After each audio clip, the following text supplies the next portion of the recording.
पिछला जो अपना टॉपिक था वो था लेमेट्स लॉ। आज हम करेंगे बीयर्स लेमेट्स लॉ। देखो मैं स्क्रीन शेयर करती हूँ आपके पास।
स्क्रीन शेयर हो रही है आपको?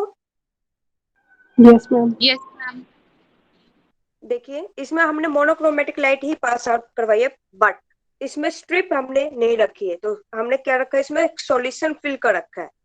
उस सॉल्यूशन में से जब हम पास आउट करवाएंगे होमोजीनियस सॉल्यूशन आपका, उसमें से पास आउट करवाएंगे तो इंटेंसिटी आपने कौन सी फोल्ड करी है, आई नॉट। बाद में इसमें से सॉल्यूशन में से पास आउट होने के बाद आपकी इंटेंसिटी डिक्रीज हो जाती है, तो वो आपके पास होगी आई।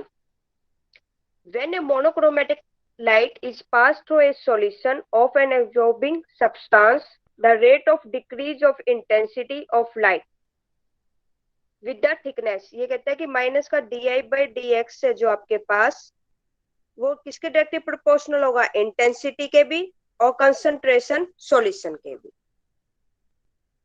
ठीक है, तो हमारे पास इक्वेशन क्या आ जाएगी, माइनस का di/dx directly proportional to intensity of incident light जो एब्जॉर्ब होने के बाद हुई आपके पास डिक्रीज, इनटू में कंसंट्रेशन पे डिपेंड रहेगी ऑफ द सॉल्यूशन। तो आपके पास एप्सिलॉन क्या हो जाएगा, यहाँ पे कांस्टेंट है ये आपके पास, जैसे आप वहां पे के लेते थे। तो एप्सिलॉन क्या है यहाँ पे, constant of proportionality and is called molar absorption coefficient. इसकी जो वैल्यू है वो डिपेंड किस पे करती है, नेचर ऑफ एब्जॉर्बिंग सब्सटेंस और उसकी वेवलेंथ क्या है इंसिडेंट लाइट की। तो फर्स्ट इक्वेशन को हम रीअरेंज करेंगे तो कैसे करेंगे, di/i इक्वल टू माइनस का एप्सिलॉन सी dx। फिर लिमिट हम पुट करवाते थे, इंटीग्रेट करते थे। तो सबसे पहले आज शुरू में क्या थी आपके पास, आई नोट थी, बाद में डिक्रीज होने के बाद आई हुई। यहाँ पे आपके पास डिस्टेंस 0 था पहले, फिर सॉल्यूशन तक आपके पास उसका x था। तो आपके पास इसकी लिमिट पुट करवाओगे आई नोट से आई, 0 से x। अब इसका इंटीग्रेट करोगे di/i का, तो ये हो जाता है ln i माइनस का, तो ये हो गया I naught equal to, I naught से I equal to epsilon x 0 से x c। ये माइनस का साइन हम इस साइड लेंगे, ठीक है ना, समझ आया यहाँ तक आपको? उसके बाद हमने इसमें लिमिट पुट करवा दी है, तो आपकी लिमिट पुट होने के बाद ln i minus ln i not equal to epsilon c x। अब इसमें हम एप्सिलॉन जो माइनस का साइन है वो राइट हैंड साइड लेंगे, तो हमारे पास इक्वेशन क्या हो जाएगी, ln i/i not equal to minus का एप्सिलॉन c x। अब एंटी लॉग ले लिया दोनों तरफ, बोथ साइड्स हमने, तो क्या हो गया, i/i not equal to e की power minus epsilon c x। तो i की वैल्यू क्या आ जाएगी हमारे पास, i नॉट e की power minus epsilon c x।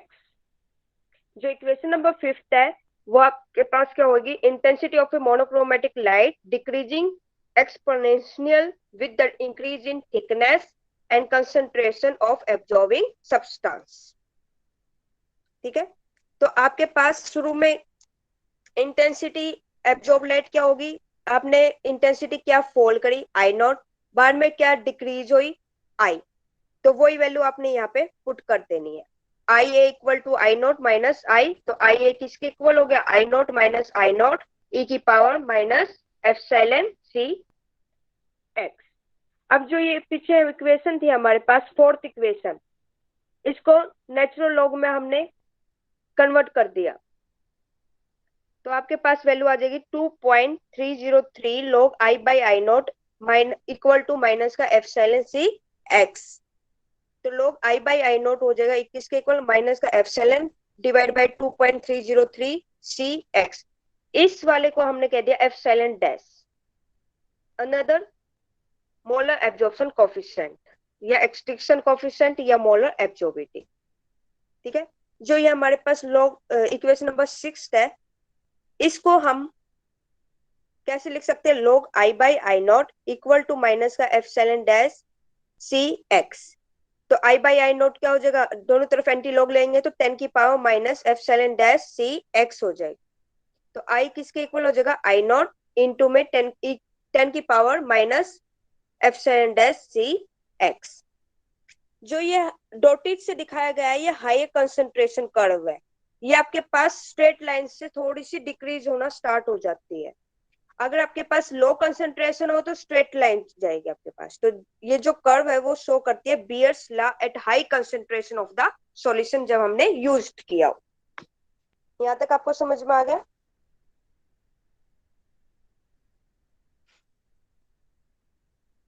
Yes.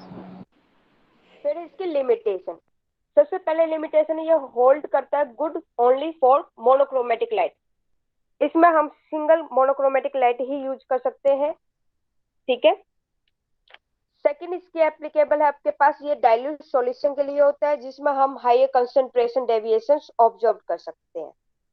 Third है हमारे पास इसकी लिमिटेशन, ये कांस्टेंट टेम्परेचर होल्ड करता है, जैसे ही हम इंक्रीज करेंगे इसका टेम्परेचर तो एब्जॉर्प्शन है जो हमारे पास बैंड उसकी इंटेंसिटी भी इंक्रीज होगी और वेवलेंथ भी इंक्रीज होगी। फिर आती है इसकी फिजिकल सिग्निफिकेंस, तो log I by I not किसके इक्वल था, minus epsilon dash c x. यहाँ से एप्सिलॉन डैश की वैल्यू निकालो, क्या आएगी, माइनस का 1 में C X log I by I naught. अब आपको log आई बाई आई, जब आप इसको रिवर्स कर दोगे आई नॉट बाई आई, तो ये माइनस का साइन आगे आ जाता है, तो माइनस माइनस क्या हो जाएंगे प्लस। तो फिर आपको सपोज करना है कि log आई नॉट बाई आई है वो आपको मानना है 1, कंसंट्रेशन आपको लेनी है 1, तो एप्सिलॉन डैश किसके इक्वल हो जाएगा 1 बाई एक्स के। तो log आई नॉट बाई आई किसके इक्वल हो गया 1 के, दोनों तरफ एंटी लॉग लोगे तो आपके पास क्या वैल्यू आ जाएगी, आई नॉट मैम बाई पहला I step equal to, repeat करना। देखो यहाँ पे आपको वैल्यू है आपके पास epsilon dash equal to 1 by X C log I naught by I, इसको आपने सपोज कर लिया ये 1 है, कंसंट्रेशन भी हमारे पास क्या है 1 है, तो एप्सिलॉन डैश की वैल्यू किसके इक्वल आ गई 1 बाई एक्स के।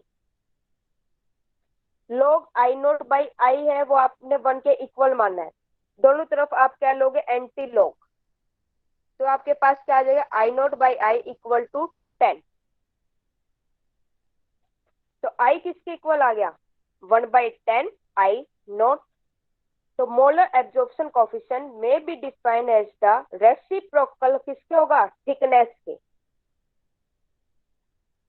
के inversely that layer of the solution of 1 molar concentration कितनी रखी हमने 1, which is required to reduce the intensity of light. Light क्या है हमारे पास, इंटेंसिटी ऑफ वो रिड्यूस होगी 1/10 ऑफ इट्स ओरिजिनल वैल्यू। ठीक है, अब इसकी यूनिट देखिए, वहां पे तो था हमारे पास 1 में एक्स एफ वो के की वैल्यू आई थी जो आपके पास। ठीक है, तो उसमें यूनिट थी पर मीटर। अब यहाँ पे हमारे पास क्या है 1 में सी एक्स। तो इसकी क्या हो जाएगी, कंसंट्रेशन की होती है मोल पर लीटर, और हमारे पास एक्स की कितनी होगी, यूनिट की, बताइए। अगर हम सीजीएस लेते हैं तो पर सेंटीमीटर हो जाती है। अब हमारे पास इसकी यूनिट बताइए क्या हो जाएगी, मोल पर लीटर और सेंटीमीटर, ये अपॉन में हो, इसकी यूनिट क्या होगी हमारे पास, लीटर पर मोल पर सेंटीमीटर। समझ आया आपको यूनिट?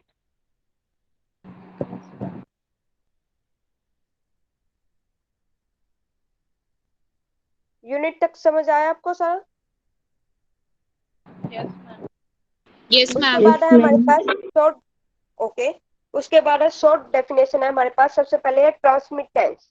ट्रांसमिटेंस क्या होता है, रेशियो होता है हमारे पास इंटेंसिटी ऑफ ट्रांसमिटेड लाइट जो एब्जॉर्ब होने के बाद हमारे पास हुई है, उसके बाद क्या हमने इंटेंसिटी इंसिडेंट लाइट फॉल करी थी, उसका ratio I by I not. Absorbance है वो क्या होता है, रेसिप्रोकल होता है हमारे पास किसका, ट्रांसमिटेंस का, लॉग की वैल्यू में। जैसे ये कहते हैं log 1/t। अब हमारे पास t की वैल्यू क्या थी, बताइए क्या बताई थी मैंने अभी आपको, I by I naught. I by I naught ना, तो ये हो जाएगी आई नॉट बाई आई। ठीक है, अब मैं इसको रिवर्स करना चाहती हूँ, तो माइनस का साइन आगे आ जाएगा, आई बाई आई नॉट, तो ये किसकी वैल्यू होगी, आई बाई आई नॉट माइनस का लॉग टी। ठीक है, फिर है स्पेसिफिक एब्जॉर्प्शन कोफिशिएंट। कोई भी एक्सटिंक्शन या एब्जॉर्प्शन हो आपके पास, उसको optical density per unit thickness और यूनिट कंसंट्रेशन या एब्जॉर्बेंस हो, जो आपने अभी निकाली थी ऑप्टिकल एब्जॉर्बेंस, उसको डिवाइड करवा दो सी एक्स, कंसंट्रेशन और थिकनेस के साथ, तो आपके पास क्या निकलेगा, स्पेसिफिक एब्जॉर्प्शन कोफिशिएंट। नेक्स्ट है आपके पास मोलर एक्सटिंक्शन कोफिशिएंट। उसमें देखिए, जब आपके पास एब्जॉर्प्शन या ऑप्टिकल डेंसिटी किसके इक्वल हो जाए, log I by I naught, तो आपके पास वैल्यू क्या आई थी, एप्सिलॉन डैश सी एक्स। यहाँ पे x की वैल्यू 1 हो जाए, c की वैल्यू 1 हो जाए, तो एप्सिलॉन डैश किसके इक्वल आ जाएगा, एब्जॉर्बेंस और ऑप्टिकल डेंसिटी के, जिसमें 1 सेंटीमीटर हम थिकनेस रखे, कंसंट्रेशन भी 1 मोल पर लीटर रखे, तो उसको क्या हम कहते हैं, मोलर एक्सटिंक्शन कोफिशिएंट। समझ आया यहाँ तक आपको? मैम रिपीट करना ये। देखो आपके पास वैल्यू क्या थी, आपके पास अभी वैल्यू आई थी या एब्जॉर्बेंस या ऑप्टिकल डेंसिटी था, वो किसके इक्वल था, log I by I naught by आई, यही था। फिर वो हमारे पास किसके इक्वल था, यहाँ पे देखिए एप्सिलॉन डैश सी एक्स के इक्वल था। ठीक है, तो अब हमें कंसंट्रेशन भी 1 रखनी है, एक्स की वैल्यू भी 1 रखनी है, तो हमारे पास जो एब्जॉर्प्शन कोफिशिएंट है वो किसके इक्वल आ जाएगा, मोलर एक्सटिंक्शन कोफिशिएंट के इक्वल आ जाएगा। आया समझ में? बताइए। Yes ma'am. ओके, नेक्स्ट है हमारे पास laws of photochemistry. First law है हमारे पास ब्रोथेस ड्रेपर लॉ। उसमें यही बात है, हमारे पास एक मैटर है, उस पे हमने रेडिएशन फॉल करी, तो कुछ एनर्जी ये एब्जॉर्ब करेगा, कुछ ये ट्रांसमिट कर देगा, कुछ ये रिफ्लेक्टेड कर देगा। According to this law, only absorb light of incident light is effective in producing the chemical change, while reflected and transmitted light does not produce any chemical change. ऐसा कहाँ होता था जहाँ पे केमिकल चेंज में कोई इफेक्ट नहीं आए? कौन सा प्रोसेस होता था वो? कल बताया था ना मैंने आपको।